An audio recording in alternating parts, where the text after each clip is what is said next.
Morning, everybody. Thanks for joining the 12th Annual SEEK Forum 7th webinar, The Future is Local, Just and Equitable Clean Energy Transformation, featuring the Local Government Sustainable Energy Coalition, the California Choice Energy Authority, the Southern California Regional Energy Network, Marin Clean Energy, the Energy Coalition, and the Redwood Coast Energy Authority. This year's forum is funded and sponsored by the Tri-County Regional Energy Network, Bay REN, and SoCal REN. We'd also like to thank our additional sponsors, Terra Verde Energy, the Energy Coalition, and TRC companies for supporting the planning efforts for this forum. Further, we'd like to give a huge thank you to our promotional partners who have helped tremendously with outreach. Their efforts are instrumental in ensuring SEEK resources are shared with a diverse audience so that more local governments can learn and hear from one another. Just to go over some quick housekeeping, please be sure to ask any questions through our Q&A box. You have the option to vote on questions you'd like to see answers as well. Additionally, we'd like you to use the chat box to interact with other participants, introduce yourself, or reach out to SEEK staff, myself, Gabby Amour, or Serena Soar for any technical issues. I'd like to pass it on to our moderator for this webinar, Laurel Rothschild, who's the Vice President of the Energy Coalition. Thanks for joining us, Laurel. Thank you so much, Kelsey. And thank you for everyone that took the time out of your busy morning to join this fantastic panel and hear and learn from local leaders across the state. The title for this session this morning is The Future is Local, Just and Equitable Clean Energy Transition. And we're really going to be hearing from, again, these local leaders from across the state that are really speaking to how local government leadership is truly the best driver for transformation to a clean and democratized energy economy. And I will be introducing each individual speaker before they go up. And so I'm actually going to start off, and I'm very pleased to introduce Kate Meese-Wright. She is the Executive Director of the LGC, and she is which the LGC is a national recognized nonprofit connecting local leaders, implementing innovative solutions, and advancing smart growth policies.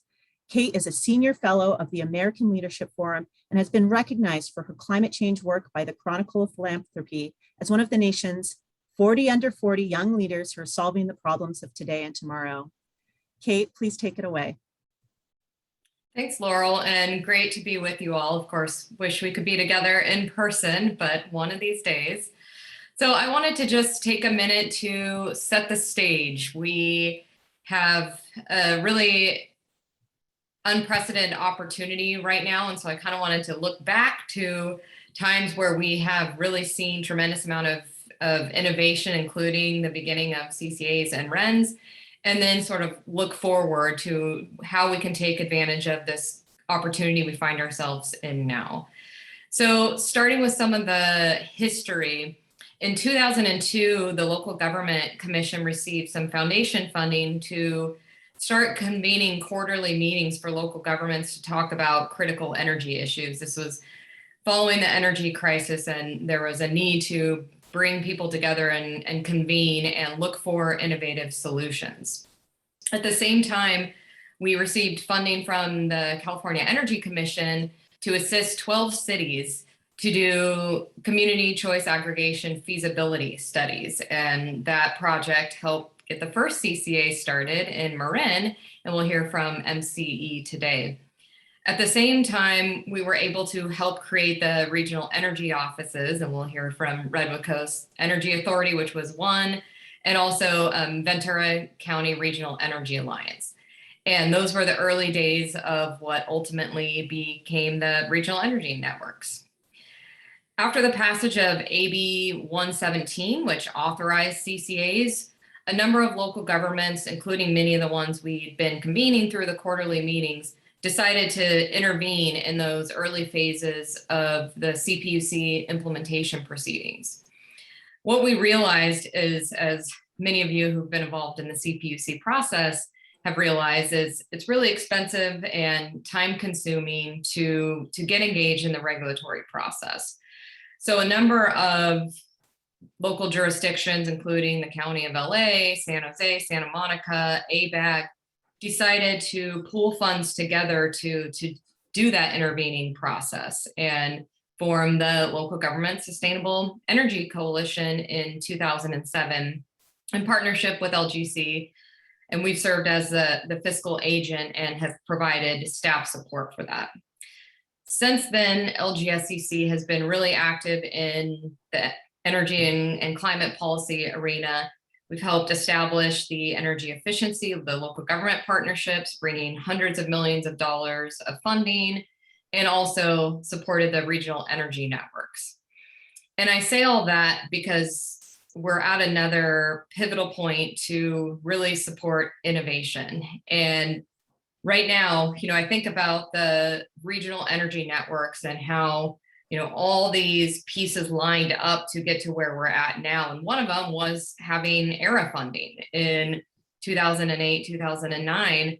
Having that stimulus funding really helped provide that proof of concept that ultimately showed that there was efficiency, and there were a lot of really good reasons to work at that regional scale. And ultimately, we've seen the CPUC support that and fund regional energy networks, and we've seen growth in regional energy networks. So, right now we are in a similar period where we have federal stimulus funding. We just saw the Senate pass a $1 trillion infrastructure bill. We have state budget surplus in California, and we're looking at $3.7 billion for climate resilience. So this is really an unprecedented opportunity to move from the incrementalism we've seen to transformational approaches.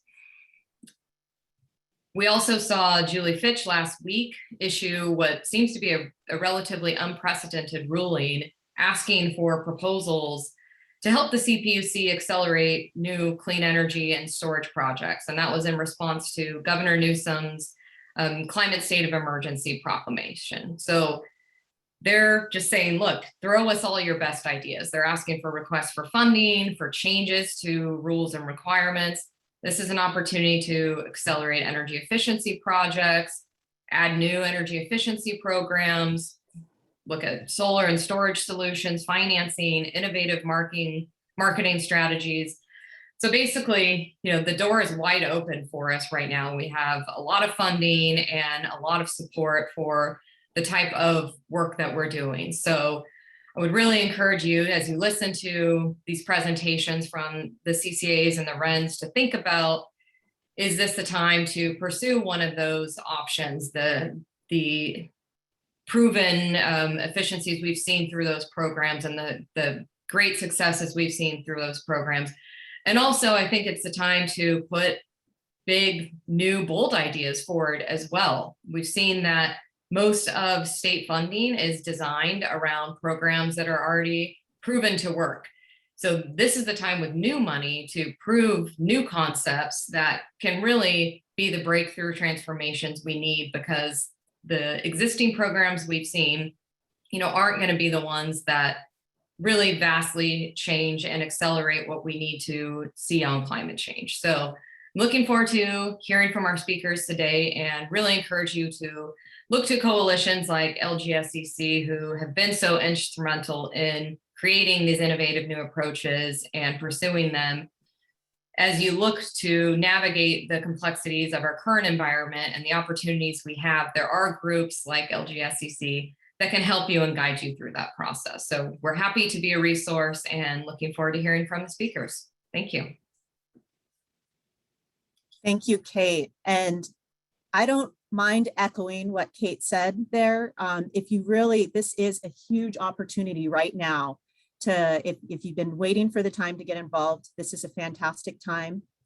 Reach out to LGSCC if you don't know where to start. So please, I'm inspired. I'm excited to hear more. Next, we have our first CCA, first speaker, first panelist, and then also first CCA in the state speaking right now.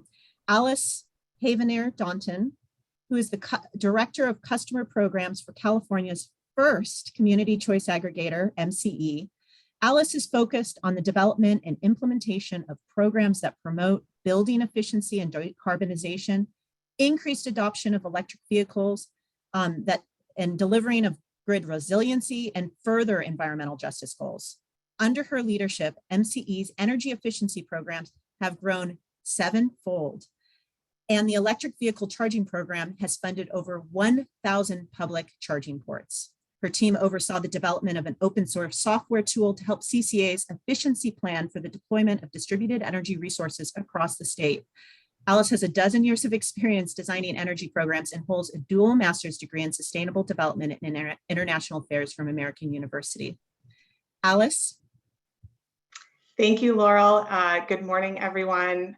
I'm very happy to be here to share a little bit about MCE and our programs. I wanted to kick my presentation off with our mission statement. So MCE was formed to address climate change by reducing energy-related greenhouse gas emissions. And what I wanted to specifically talk about with our mission statement is we don't just do that by purchasing renewable energy. Right there in our mission statement, we talk about energy efficiency, which these days is a stand-in for not just energy efficiency, but a whole range of customer programs. And more we're finding that we can't achieve our goals without both of those efforts, and they really are complementary. So, without working with our customers, we can't get to our goals of 100% renewable energy. And when we start working with our customers, we have all of these opportunities to promote local economic benefits, create workforce development opportunities, and promote more equitable communities. Next slide, please. So just as a quick introduction to MCE, we do have Marin in our name, but I wanted to just quickly make the point that we have Marin in our name because that's where we were formed, but today we serve a much larger and diverse service area that includes 4 Bay Area counties, over 500,000 accounts, and more than 1 million customers. So all of the green areas on the slide here and the named towns are our member communities. Next slide, please. So next, I wanted to talk a little bit about our history and how the growth of customer programs at MCE over time. So like Kate and Laurel mentioned, MCE was the first CCA in California. We launched in 2008.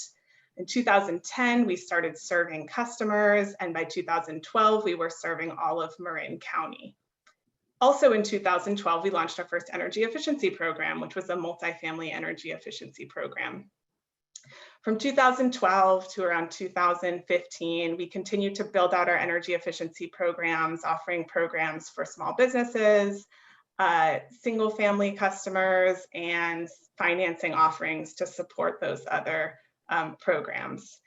And one sort of ongoing conversation during this time at a statewide level was, what is the role of a CCA in running energy efficiency programs? Should we be just serving gaps in existing programs and working with underserved communities, or should we be offering larger, more comprehensive portfolios of energy efficiency programs to our customers?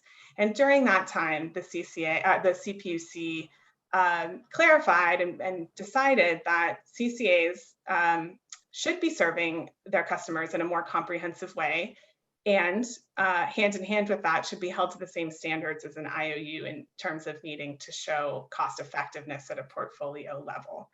And so in response to that decision, and with this new opportunity to expand our programming, MCE applied for a 7-fold increase in our energy efficiency programming to the CPUC, which we received approval for in 2018.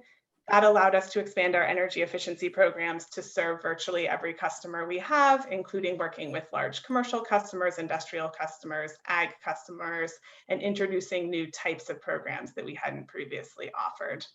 In the meantime, in 2017, we saw an opportunity with our multifamily energy efficiency program to do more. We had naturally seen that a lot of affordable multifamily properties were coming to us and working with us through that program.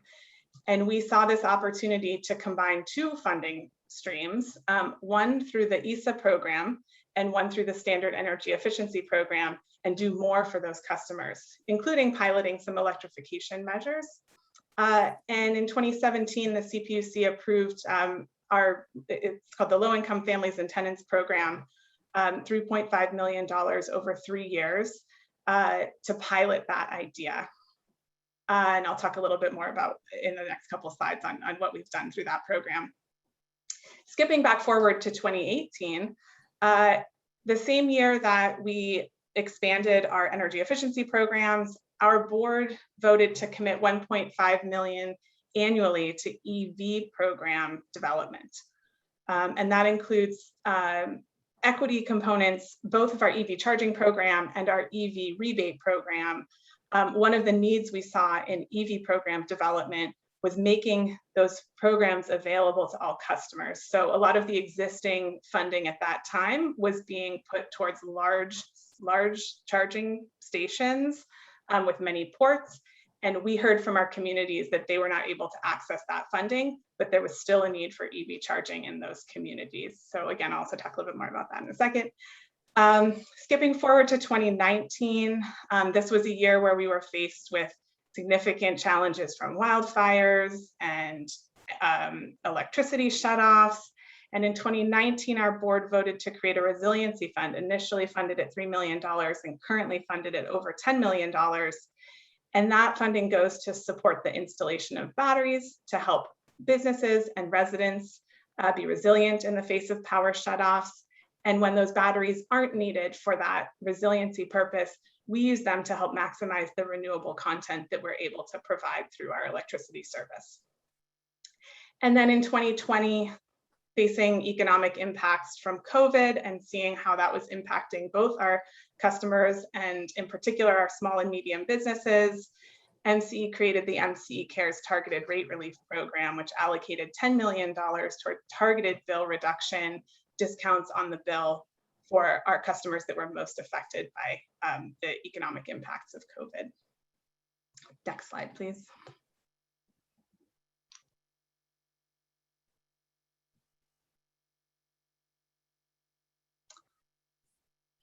All right, so I wanted to share some of the impacts of our programs across a few of our major areas of focus.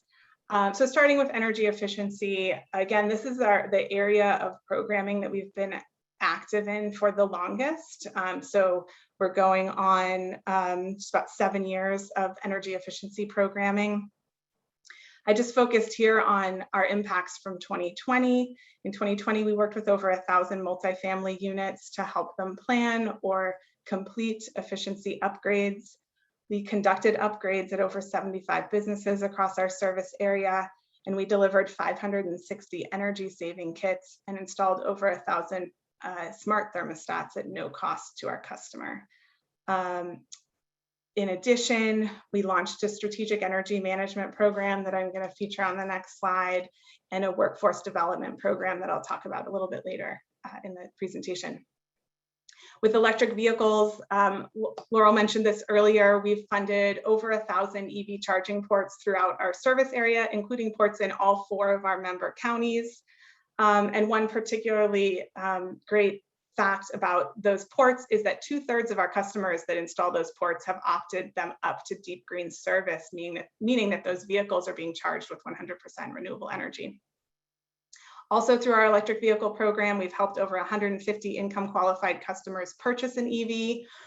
We have our own rebates, but we also help them understand the economic value proposition of an EV and how they can stack the various rebates available to a customer that qualifies based on income to make an EV purchase, an option, a realistic option for them. And coming in the fall of this year, we'll be launching a smart charging pilot program to help optimize when those vehicles are being charged to help, avoid grid issues, increase grid stability, and help our customers save money on time of use rates. Our battery storage and resiliency program, like I mentioned earlier, we've allocated $10 million with the goal of creating 15 megawatt hours of dispatchable customer sited storage. In addition, this year, in response to the challenges we're facing right now around reliability and increasing demand, we launched the Flex Market program, which builds on some ideas from our energy efficiency program and offers additional payments for demand reduction during the summer months for peak hours 4 to 9 on weekdays, or event days that roughly align up with the CAISO Flex Alert days. In support of electrification, we have a workforce development program that's engaged over 25 contractors in our service area and incentivized over 125 heat pump installations. Through that workforce development program, we offer workshops and on-site training for contractors. Our LIFT program that I spoke about on the last slide, that's for income qualified and affordable multifamily properties, selectively installed heat pumps. And we conducted extensive M&V on those because we really wanted to understand how are heat pumps performing in a multifamily property. What are the bill impacts that we're seeing, especially considering that these are affordable properties, and what are the impacts both on the site and to the demand, the electricity demand. And we saw really favorable results there. Our customers were saving money across the board. They were saving energy, and there was really measurable air quality impacts on site, removing that gas equipment that often wasn't functioning properly.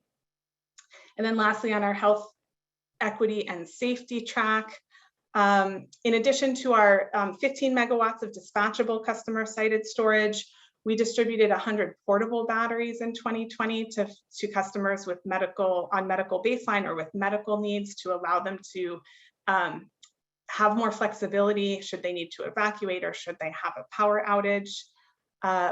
Since our inception, we've provided over $750,000 in rebates to income qualified customers to help them install solar on their home. We've upgraded over 100 homes in Marin County with a special focus on health and safety. This is in partnership with the Marin Community Foundation through our Healthy Homes program. And then drawing off of that partnership, we worked with Contra Costa County in the last several years to create a similar program focused on asthma mitigation called the Contra Costa Asthma Mitigation Project, where we target homes where there are patients with asthma and help provide them with energy efficiency funding and improve the air quality impact. Next slide, please. So real quickly, I'm just gonna, sorry, Laurel. No problem. I'll speed through a couple. I'll skip a couple slides here. I actually will skip this slide. We can go on to the next slide. So here's one project I wanted to highlight. This is a project through our Low-Income Families and Tenants program at the Greater Richmond Interfaith Project. This is an emergency shelter and homeless shelter in Richmond that provides housing for families that are experiencing chronic homelessness. At this site, we help them develop a holistic project scope to increase energy efficiency and lower greenhouse gas emissions and improve the health and safety of residents on site. I wanted to highlight this program because it was one of the first where we did electrification work and did on-site training for contractors, which then qualified those contractors to host an MCE intern that we're recruiting from local training programs. Next slide, please. Again, a bit more information about our workforce education and training program. I think I'm running a little short on time, so I'm going to skip forward over the next two slides. And if anyone would like to take a look at them, I think they'll be available after this. And then lastly, just wanted to provide this case study of our EV charging program with the, these are 6 of the 1,000+ ports that we installed. This is a partnership with the City of Richmond. Our program covered over 90% of the cost. We upgraded old discontinued chargers to make them functional again, doubled the capacity by going from single port to dual port stations. And as part of that, the city offers 4 hours of free charging to their staff. And like I mentioned earlier, these are some of those 2/3 of all of our charging ports that are provided with 100% renewable energy through our Deep Green service. And I think with that, I will conclude and looking forward to answering questions and discussing more in the question section. Alice, I think you need an entire session for everything you're working on is what I'm taking away from this. Thank you so much, and sorry to rush you through. No we'll hopefully get to some of that through the Q&A in a bit. Next, I want to introduce Luana Medina, who is the Environmental Initiatives Manager for the County of Los Angeles. In her role in the County of Los Angeles, Luana is responsible for managing and operating the Southern California Regional Energy Network, which is administered by Los Angeles. And it's an energy efficiency portfolio leveraging ratepayer funding. She also leads policy and grant development regarding energy efficiency, economic development, and the electrification of transportation throughout the Southern California region. Over the past 16 years, she has worked in a variety of capacities in the energy policy field. Before joining the County of Los Angeles, Luana served as the regulatory manager for SoCal REN under ICF Consulting, as the energy efficiency policy lead for Southern California Gas Company, as a regulatory case manager in the power procurement department for Southern California Edison, as a generations resource planner and utility finance advisor for San Diego Gas and Electric. Luana, please take it away. Unmute myself. There you go. Thank you, Laurel, for the introduction, and thank you, for this opportunity to be a panelist on this webinar. As Laurel mentioned, I manage the Southern California Regional Energy Network. And as Kate had mentioned earlier, that was one of the initial regional energy networks, which actually was seeded by the Obama era funding. The County of Los Angeles was able to secure $67.4 million to actually start and engage the commission about this regional approach and implementing energy efficiency programs through local governments. And so our objective at the SoCal REN, our thoughts and our mission is always to use the collective power of local governments and their agencies to help residents, businesses, and public sector community members to achieve deep energy savings throughout Southern California. We offer programs for public agencies. We offer programs for residential customers. We also offer financing products for public agencies and residential customers.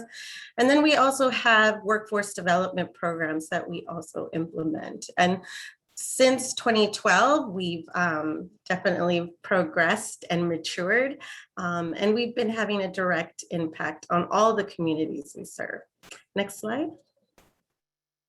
So SoCal REN supports not only low-income communities, but rural and disadvantaged. We actually represent 12 counties. So that's about 20 million people and about 50,000 square miles, and includes over 700 public agencies.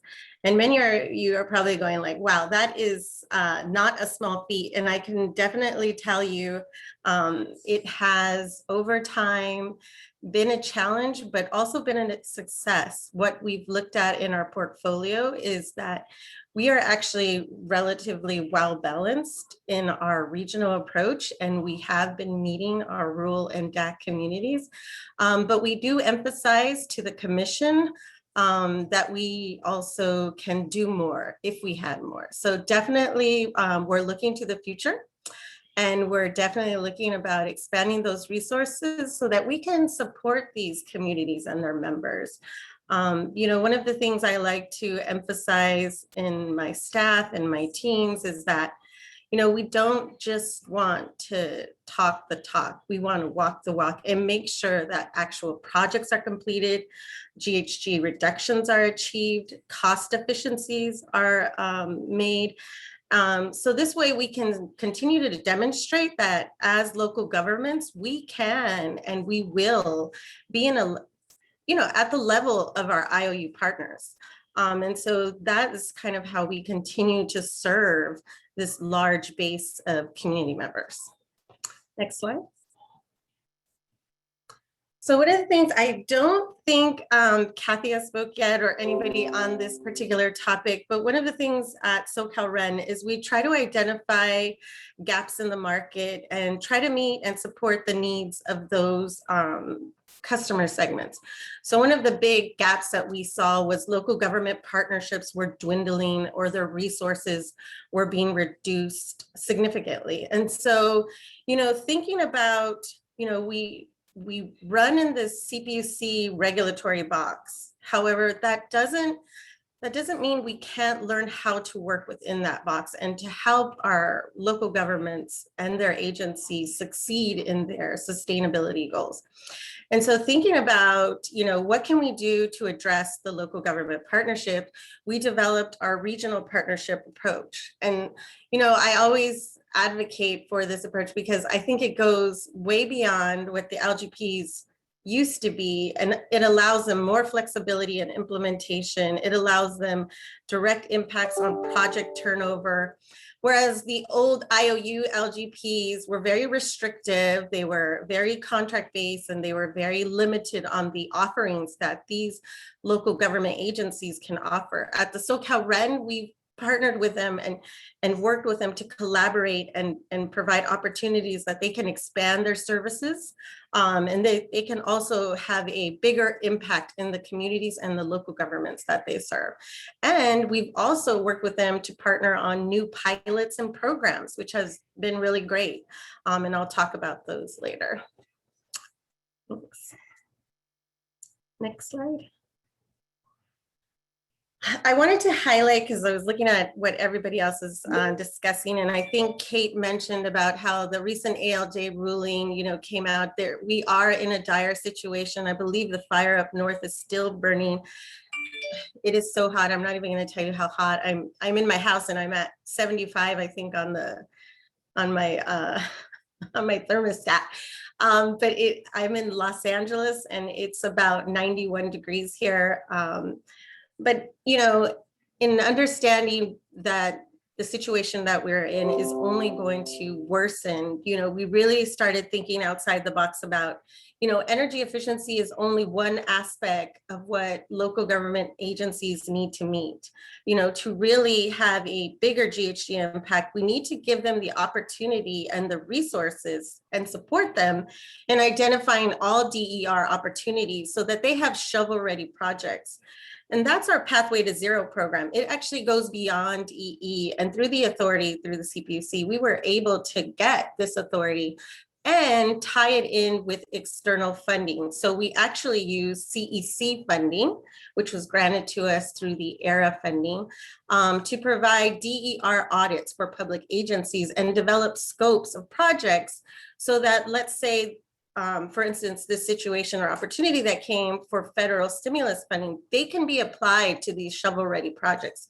So they're ready to go and, put the shovel in the floor to get those projects completed. And they include renewables, energy storage, electrification, infrastructure. And we are hoping through a recent CSC grant, which I'll talk about later, to actually expand that and provide direct install and co-funding electrification services because we were able to get additional funding. I would emphasize that for all local governments on this call, it is imperative that we seek supplemental funding in all areas of the state and the federal government. At SoCal REN, we also try to assist our enrolled agencies and our advisory board members to help them identify those supplemental sources like grants and federal funding or financing products, because we do believe that there is there's an opportunity of, taking these resources together and implementing comprehensive, holistic projects that have a deeper impact in the community and not only serve the local agencies, but serve the community members that surround them. So that's really our push on this program and then in SoCal REN in general. Next slide. So what are the other expanding offerings to meet local needs? So, I wear multiple hats. I am the environmental initiatives manager at the County of Los Angeles. So I also work on behalf of the county and I work on behalf of SoCal REN. One of the things I was able to achieve was to apply for additional grants. And I also help support other local agencies to also identify those grants. One of the grants we were able to achieve was offered by the California Department of Food and Agriculture for the Healthy Stores Energy Efficiency Refrigeration Program. And essentially what that does is it helps low-income small business, DAC business owners get direct install refrigeration units that help reduce their energy and also the hydrochlorofluorins. I'm totally gonna mess up that word. So they get a bigger GHG impact in their community, but it also promotes healthy food options. So a lot of these, I call them bodegas. Some of you might know them as liquor stores. They don't necessarily sell liquor. They're just Sometimes that's the nomenclature on the naming, but they support a lot of low-income communities, and their access to healthy foods is very limited. So this store helps promote healthy food options, but also at the same time promoting EE. And I would also emphasize with everybody on this call, when we're thinking of programs, let's start thinking about the different facets that we can conquer in our program impacts. For instance, most local governments face safety, health, and homelessness. How can we incorporate that with also a green footprint and kind of incorporate those all together? As a local government, I do understand the challenges of balancing those resources, because even in the County of Los Angeles, we face the budget prioritization. And, I would definitely say sustainability is not always the top priority because of other challenges faced by our local government, which is, of course, health, safety, and homelessness, and affordable housing, and education, and child welfare. So I do understand, and I would emphasize about trying to think about how we can offer programs that tackle more than one of those issues. And the other grant that we recently got notified was our EV Ready Communities grant. In that grant, we proposed to the CEC a public agency direct install EV program that co-aligns with our energy efficiency program. So as we're making a step in an audit for a public agency, we will also be able to offer technical assistance and infrastructure related to electrification. In addition, that program will also include a MUD DAC program, which will offer incentives and technical assistance, and will work with the Edison CR2 program to provide pathways for multifamily customers to install electric EV infrastructure.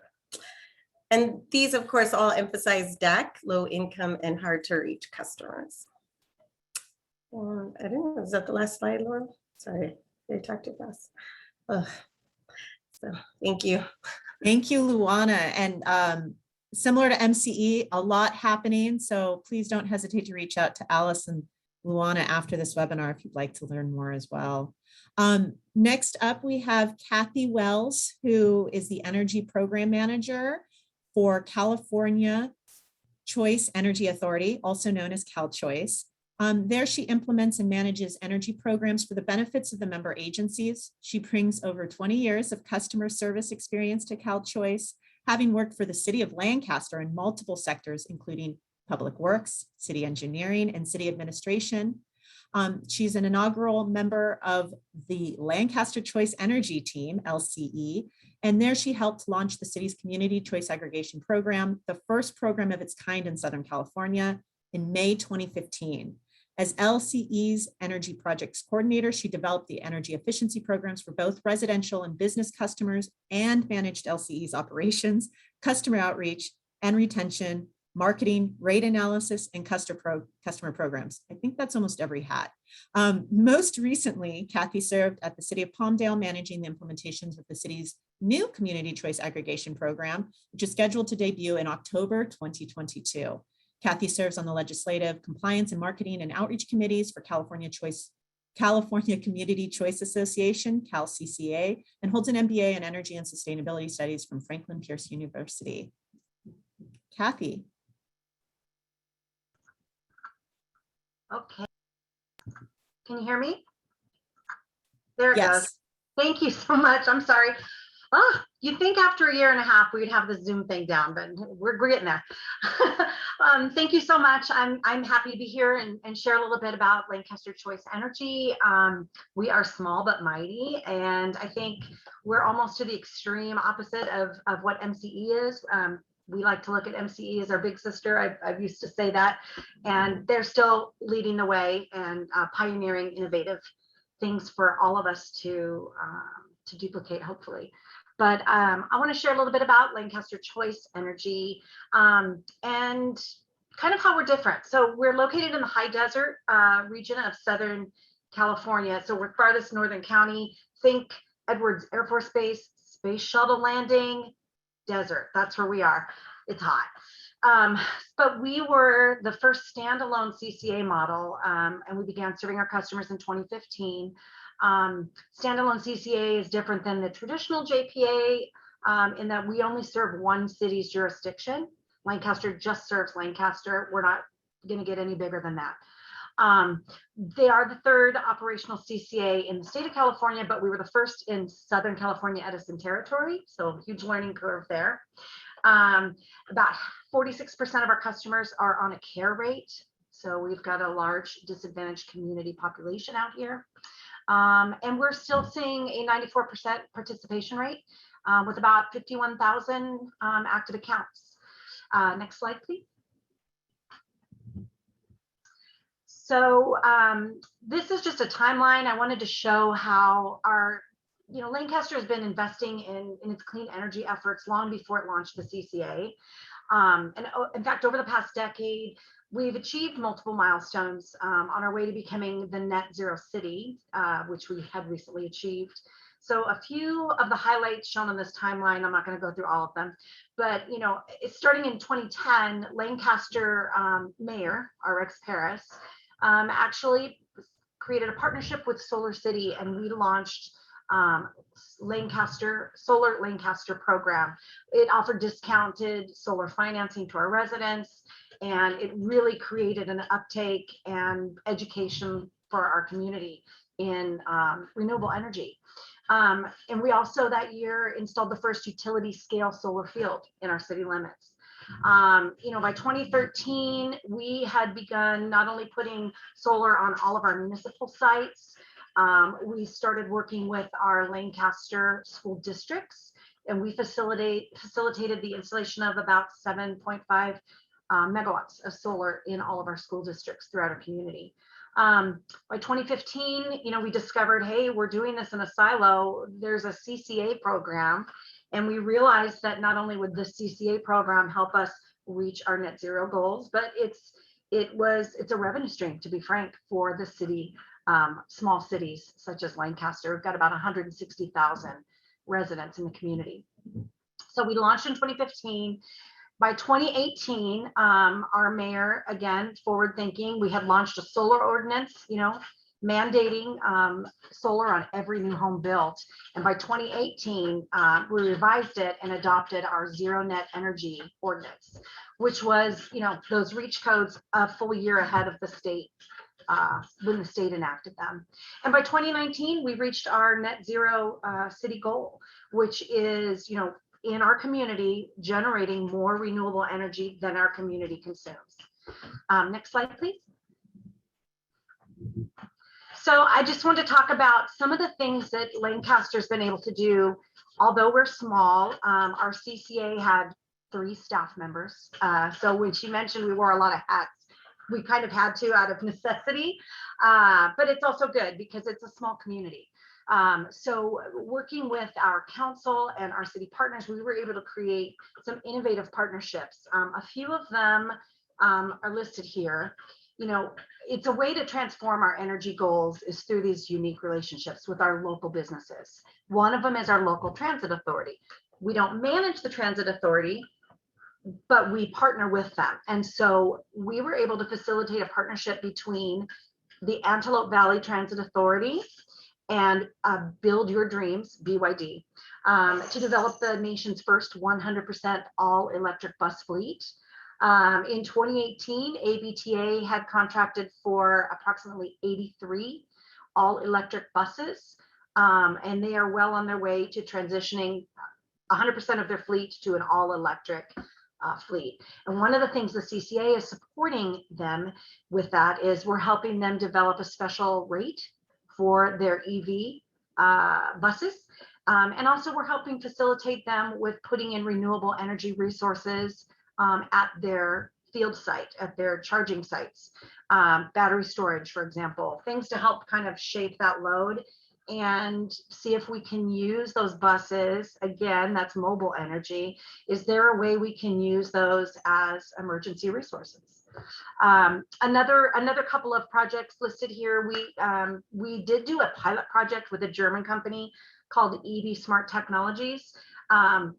they have this crazy idea. Why are we putting all this infrastructure in the ground when you have perfectly good street lights that have all the electricity we need? So we installed EV chargers directly on our street lights in our downtown boulevard. It's free to the public, mainly because it's free because we don't have to pay extra on that. The genius part about that is they're not individually metered. We're already paying the lighting bill. So that was pretty successful. Again, that was a pilot. And then the last one I mentioned, we're a hybrid sort of a JPA model as we're a standalone city. Lancaster actually realized that we were getting a lot of inquiries from small cities that couldn't necessarily go out, and it wouldn't be feasible for them to launch as a CCA. They just couldn't make it pencil.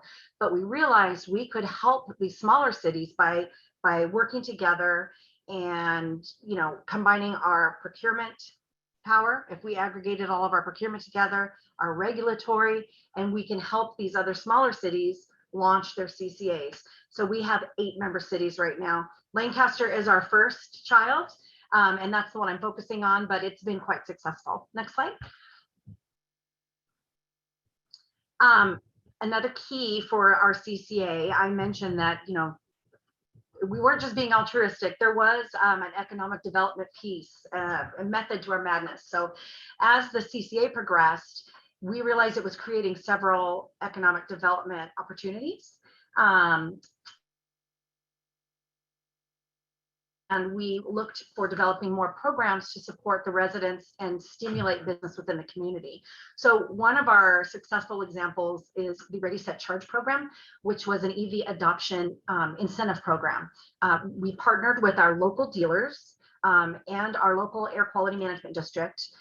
We created a program which offered, you know, leveraging all these different funding resources by packaging them together, one-stop shop. We were able to offer individual customers up to $17,000 discounted off the purchase of a new EV. It was pretty successful. It ran for 3 years. And I think we covered the purchase or the lease of new EVs or plug-in hybrids. So that was one that made our, you know, increased auto sales, and it increased awareness of EVs stations. Another exciting economic development we've come across is our residential microgrids. We are working on oh, I'm out of time. Well, I will talk about these and that'll be my last slide. So one of the exciting projects is we received a $6.5 million grant through the California Energy Commission's EPIC grant program to develop, design, and deploy an innovative energy community in our city. So it's in our 3rd year. A couple of the exciting components, we're building 2 zero net energy affordable housing developments. So it's about 234 homes. Each of them will have solar. Each of them will have battery storage. They're a microgrid, so they can be islanded and they will support. We actually have 2 of them across the city. Actually has flywheel storage. That is our green district for our commercial customers, those commercial customers, and the CCA can add into our virtual power plant. And I think we'll just tie it up there. Thank you so much, Kathy. I mean, just so much wonderful information. I mean, to some share. of the things we've done. Oh, can you hear me? Hello? Is it me? I can hear you, Laurel. Okay, I'm wondering if it was me that was frozen or perhaps Kathy. Thanks so much, Kathy. I'm going to quickly introduce Stephen Coleman, who is the Director of Demand Side Management at Redwood Coast Energy Authority, also known as RCEA. It's a local government joint powers agency and community choice aggregator serving Humboldt County in rural Northern California. RCEA manages a local government partnership with PG&E, which you'll hear about. They're also an elect to administer EE program administrator and implementer, and they're also operating several locally funded customer programs as well. Prior to joining RCEA in the early stages of the pandemic in 2020, Stephen served as the Community Development and Resilience Director for the Blue Lake Rancheria Tribe and the National Resources Director for the Waiyo Tribe. Stephen earned an MS in Environmental Systems from Humboldt State University, also serves as an elected harbor commissioner for the Humboldt Bay Harbor Recreation and Conservation District. Stephen? Well, thank you so much. It's my pleasure to be here, and I've really enjoyed listening to my colleagues speak, especially being probably the newest person in this field. As Laurel mentioned, I had the dubious honor of joining RCEA back in May of 2020, wondering, I wonder how many months we'll be doing this remote work. And here I am still sitting at my home office giving this presentation, but hopefully someday be able to join one of these SEEK forums in person. A lot of my background in recent years, at least, has been doing tribal work, which has ranged, from infrastructure work with tribes to natural resources and environmental justice. And also my position at the Harbor Commission really gives me, I hope, a broader perspective on serving the energy needs of our community and looking at a holistic approach to how those needs can have co-benefits, or how these programs can have co-benefits with other needs. So next slide, please. And so just a little bit brief about it. We're probably the polar opposite of Lancaster, being in the remote northwestern corner of California, what we like to call behind the redwood curtain. Most of our government agencies and local businesses are small. We're geographically distant from third-party services, which often makes it hard to encourage third-party providers to come up and serve our customers and agencies. There is a lot of community support for sustainability, which I'll mention in the next slides, that we were formed quite a while ago for the purpose of energy efficiency and sustainability. And another interesting thing about us is most of our area is in climate zone 1, which means we have more heating days than cooling days. Another way we're opposite from Lancaster, which impacts the types of services and the credit we can get for the types of measures we can do. Not a lot of air conditioning measures, in short. Next slide, please. And so a very brief history of RCA. As I mentioned, we were formed as a joint powers agency in 2003 to deliver energy efficiency programs to our community and to our member agencies. Like I said, our community is very forward-thinking and very passionate about renewable energy and energy efficiency and environmental issues. In 2017, we launched a Community Choice Aggregation program to provide local control, cleaner power, and lower rates to our customers. And we've had, throughout these years since our formation, we've had a long-standing relationship with the IOU, PG&E, delivering both resource and non-resource programs. We're currently a local government partnership prioritizing hard-to-reach and public customers. And then also in 2020, we became an elect-to-administer PA for direct install programs. And just to give an idea of our size, we have about 64,000 customers, which is over 90% of the utility customers in Humboldt County, and about 30 employees, give or take, depending on which day you talk to us. Next slide, please. So this wanted to highlight our local government partnership and how we're trying to serve the different sectors in our community. And so this diagram is to illustrate all the different types of services we're offering to our community through local government. And so the largest ovaloid shape, rounded rectangle, I'll call it, encompasses all these services for our public agency.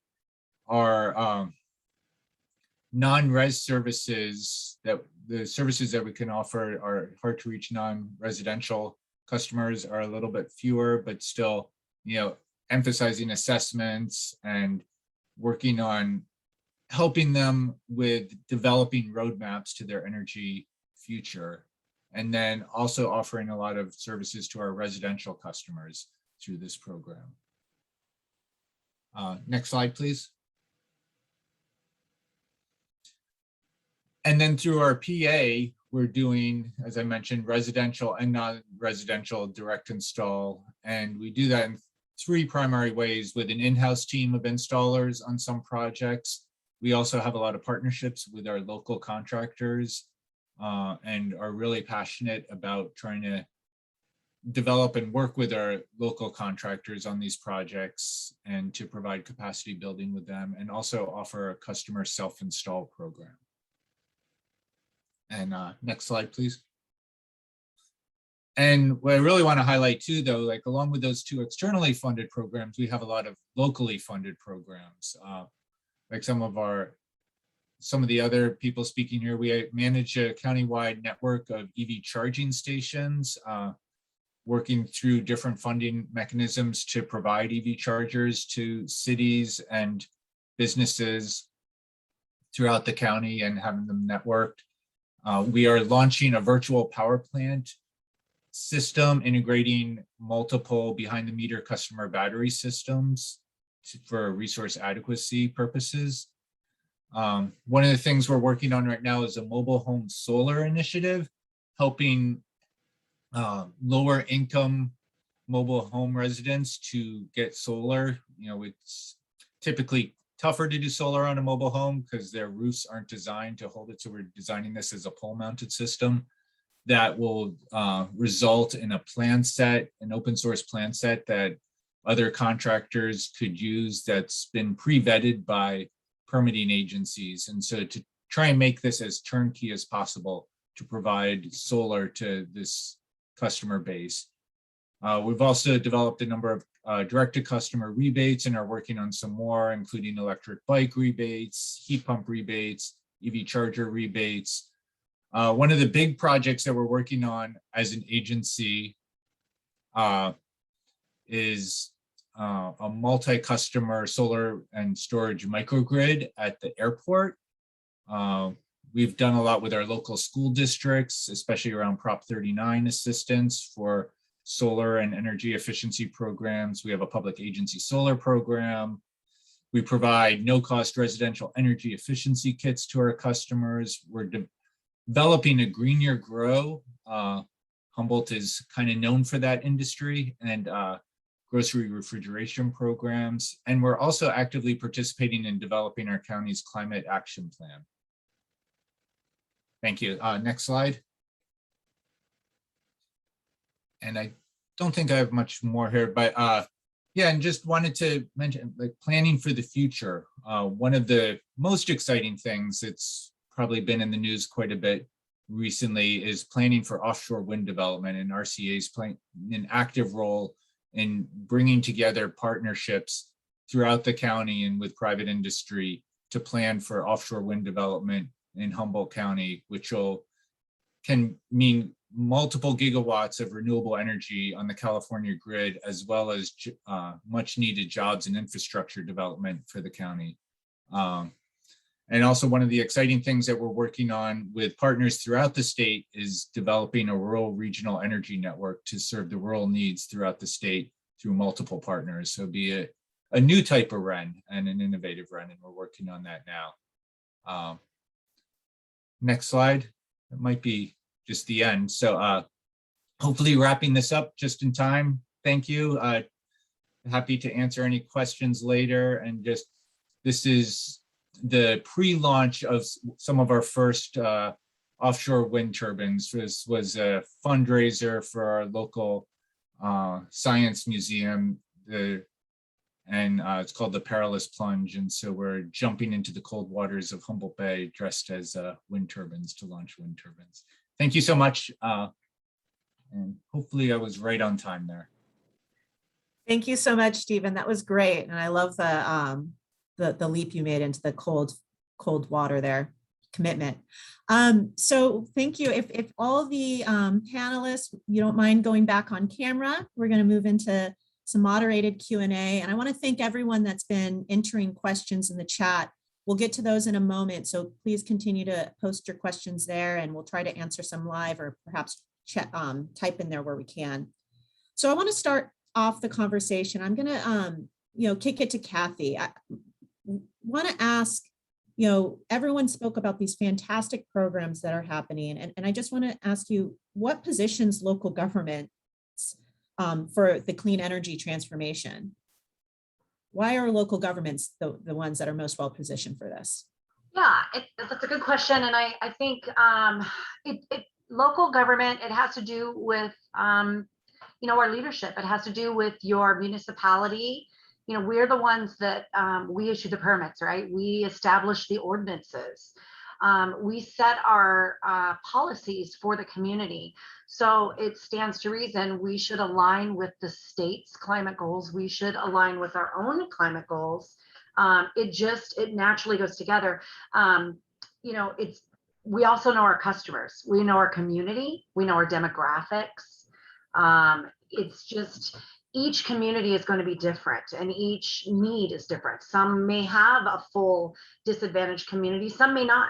So whereas, perfect example, Redwood Coast, air conditioning is not an issue for their area. It is a big issue out here. We have power outages, and when we have a power outage, it is miserable. It's 120 degrees out here.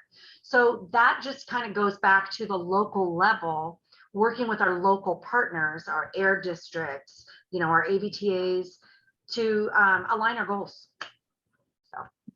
No, definitely a great answer. And before we move on, did anyone want to touch on, I know, Kathy, you've worked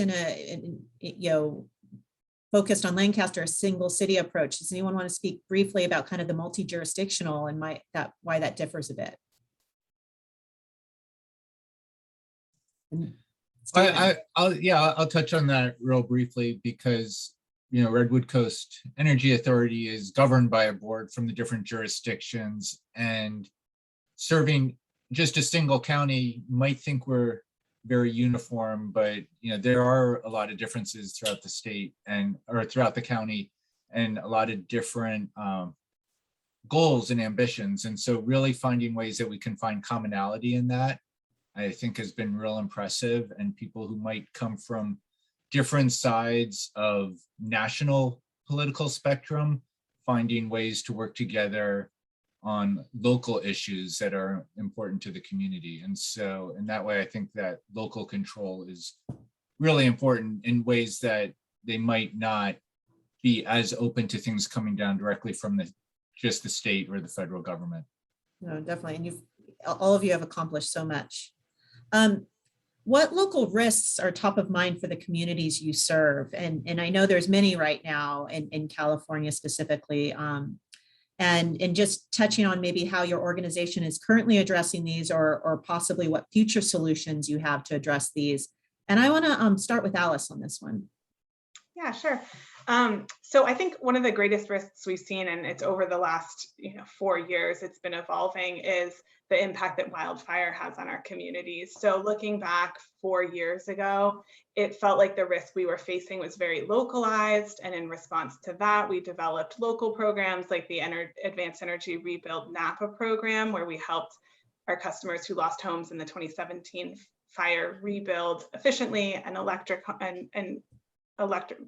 their homes. As the years have gone by, it feels like the impact of those wildfires is becoming more widespread. It's impacting everyone, whether it's air quality issues or reliability of electricity. And so our strategy is changing over time. Some of our more recent efforts, as I mentioned earlier, are focusing on battery storage and providing portable storage to those who most need it. And really considering kind of the disproportionate impacts that we might feel despite them being widespread across our service area. Definitely. And I know when Stephen, you've experienced similar challenges, and did you want to touch on some unique ones in your region as well? Sure. Well, the wildfires are impacting everybody throughout the state. And, I will mention, I was saying about not needing air conditioners. There are eastern parts of our county that can really need that load. I think, on a typical summer day, it might be 100 in Hoopa and 60 on the coast. And so that diversity of it, but along with the wildfire impacts, which are very real, we're very isolated by transmission lines.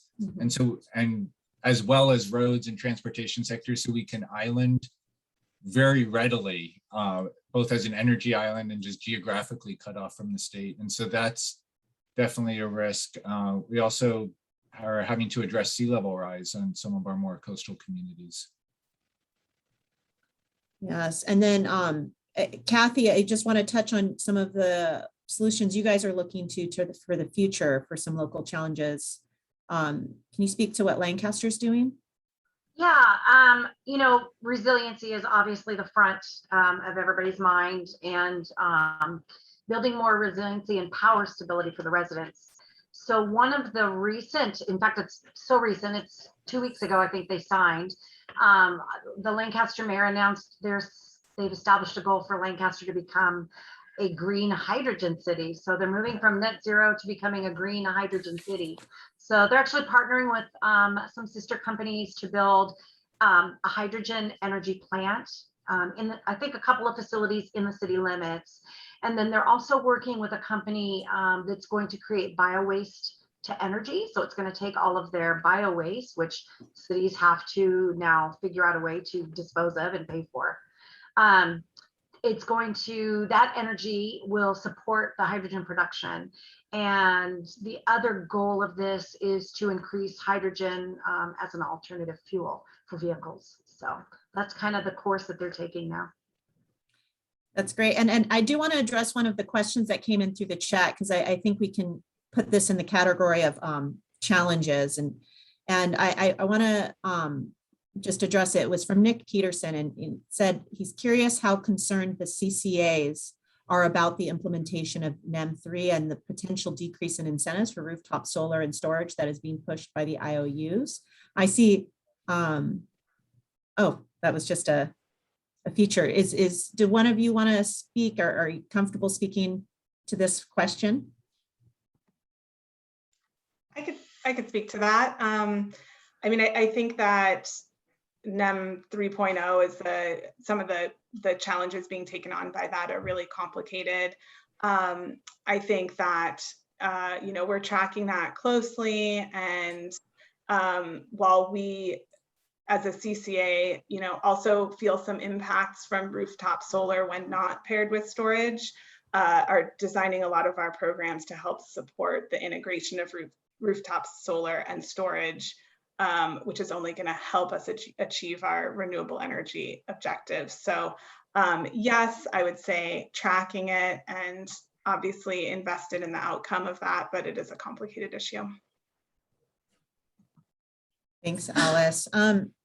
I want to shift the discussion a little bit on touching on environmental justice. And you know, I did have the pleasure of joining a webinar late afternoon yesterday.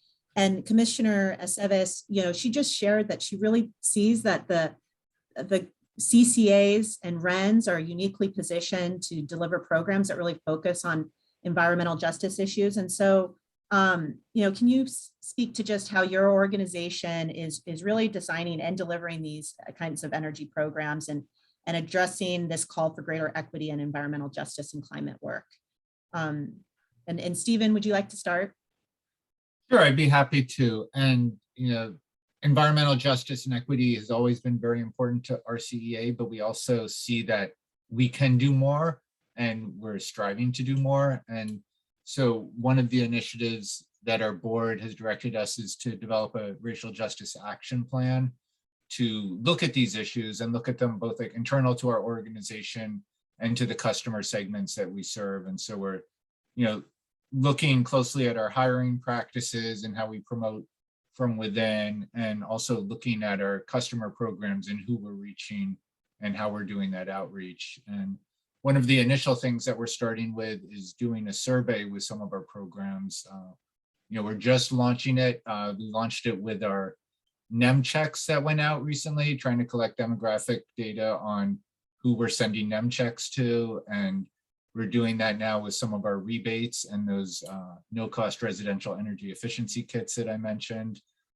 And then also making a strong outreach effort to reach different segments of our population. And sometimes it's a certain segment who are the early adopters for energy efficiency or rooftop solar. And so making sure those things are available to a broader spectrum. And in particular with our area, we have a number of tribes in Humboldt County that are very active environmentally within their territory, and making a big effort to reach out to them and provide services to them and include them at the table, like in a meaningful way on decisions that are made around our county's energy future.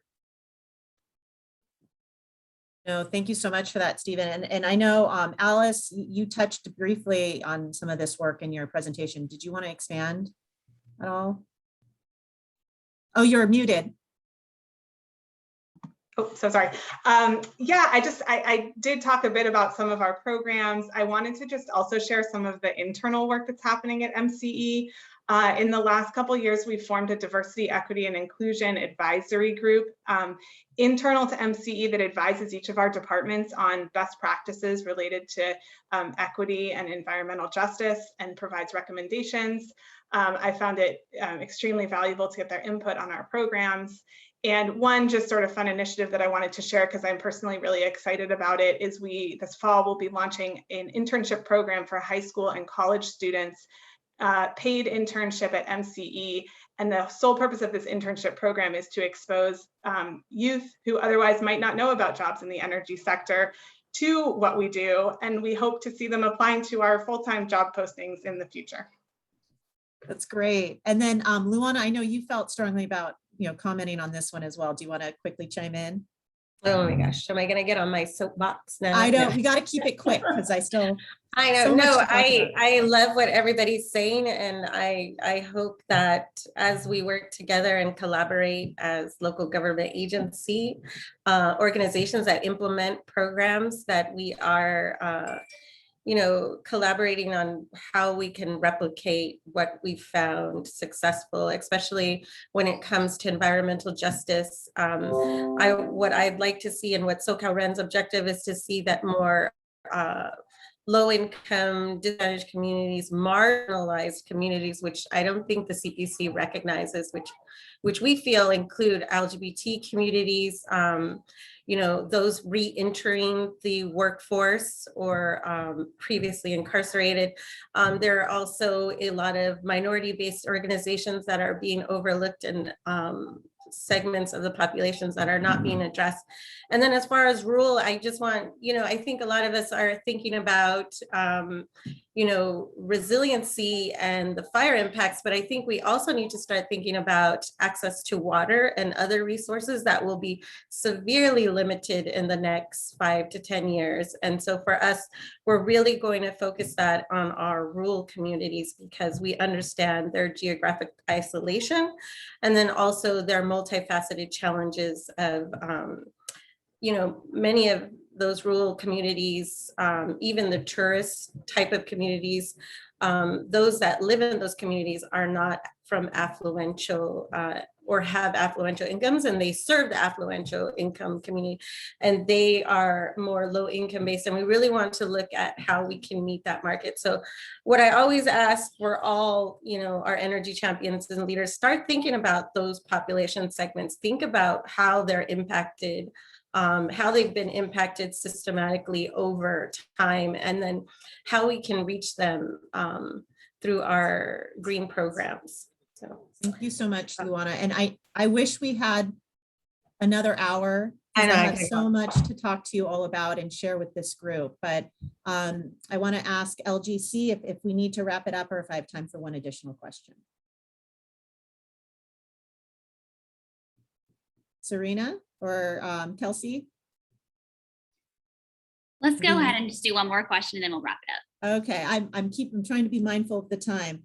I'm gonna just, you guys, 20 seconds, you got to be very quick, but let's see what lessons have been learned. You've all kind of been through some challenges here. What have you learned that you can share with others, kind of as a parting thought? And I'd like to start with Luana briefly.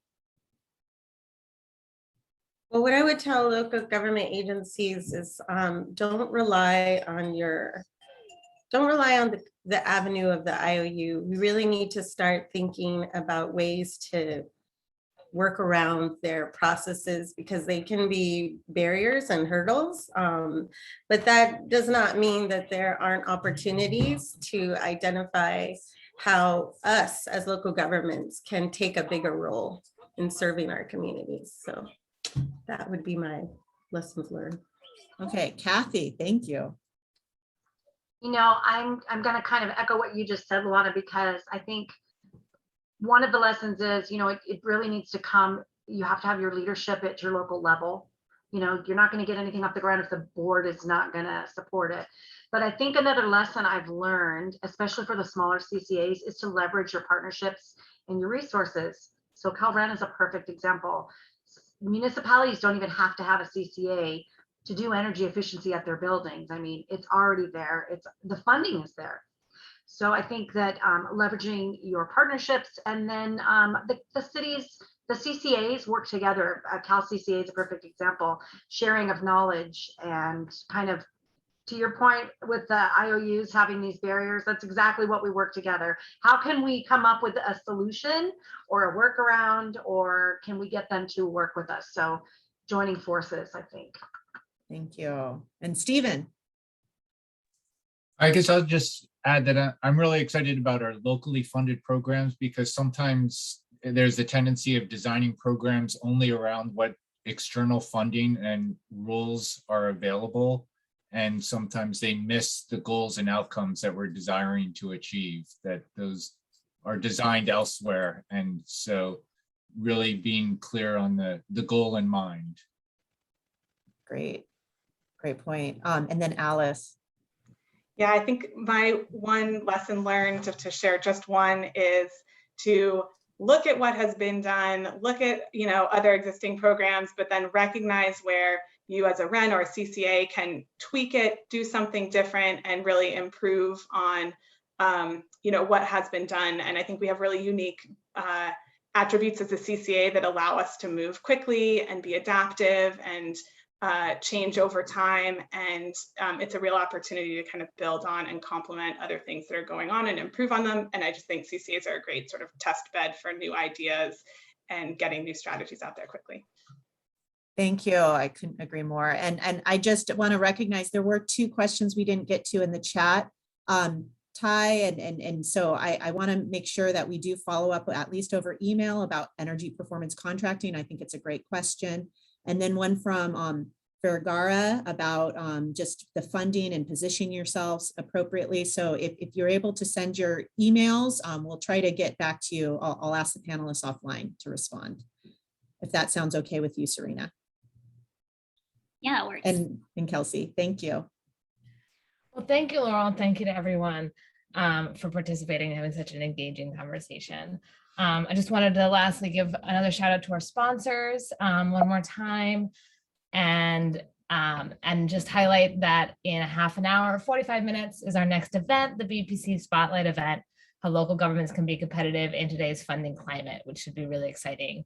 And then another webinar this afternoon. So we hope to see you guys then, and have a wonderful lunch. Thank you, everybody. Have a great day. Thank you. Thanks, everyone.